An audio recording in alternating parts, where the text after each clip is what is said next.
อันนี้ก็จะเป็นเหตุการณ์หลังจากที่พากันนอนอยู่ในมุกดาหารแล้วตื่นมาย่ำมื้อเช้าก็สิพากันหิวข้าวหิวน้ำก็สิพากันมากินข้าวกินน้ำแต่ก่อนสิมากินข้าวกินน้ำก็ไปจ้องโตเป็นที่เรียบร้อยแล้วพี่น้องเพื่อความสบายใจเนาะกินข้าวมื้อนี้ก็สิแซ่บสิโน่แน่เพราะว่าเฮามีรถเฮากรุงเทพแล้วแต่เช้าไปต่อแถว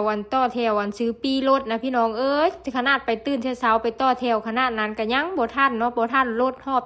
7:15 นาทีนะเพิ่นบ่ทันซ้ำเพิ่นเต็มไปก่อนก็เลยเพิ่นก็เลยแจ้งไว้ว่านั่งบ่นั่งรถ VIP ว่าราคา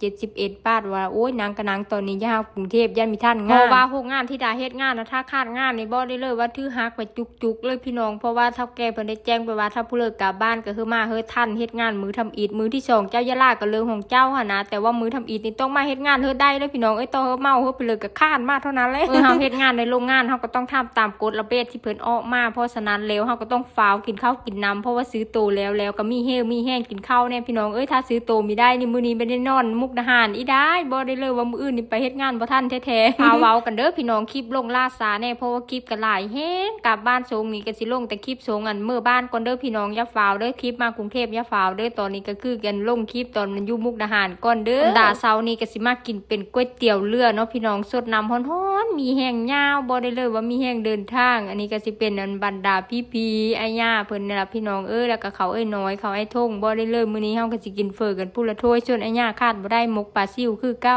พามาตอนนี้รถก็มาจอดเป็นที่เรียบร้อยแล้วเจ้าหน้าที่เพิ่นก็ได้ประกาศว่า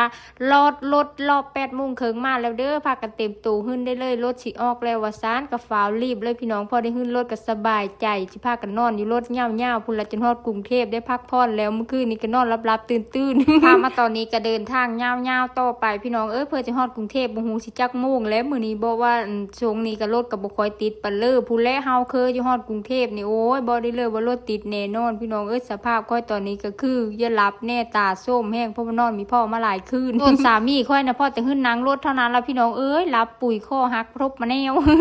บ่ได้เลยว่ารถคันนี้ก็เต็มเยียดพี่น้องนี่เฮามาฮอดนี่แล้วก็รถเริ่มติดแล้ววันนี้ก็ตอนนี้ก็จอดพักรถก่อนเพิ่นก็เฮ็ดไปซื้อเอากับข้าวกับน้ำไปห้องน้ำห้องใน2ผู้แม่นี่ก็พากันจัดกันกินเลยโซนดาก็กินมาสุดทางคือกันพี่น้องเอ้ยพอจอดรถมองเลยลงไปซื้อมากินตลอดเลยบ่ได้เลยว่ากินตลอดทางเพราะว่ารถมันติดนะเฮาต้องซื้อตุนไว้ผู้ใด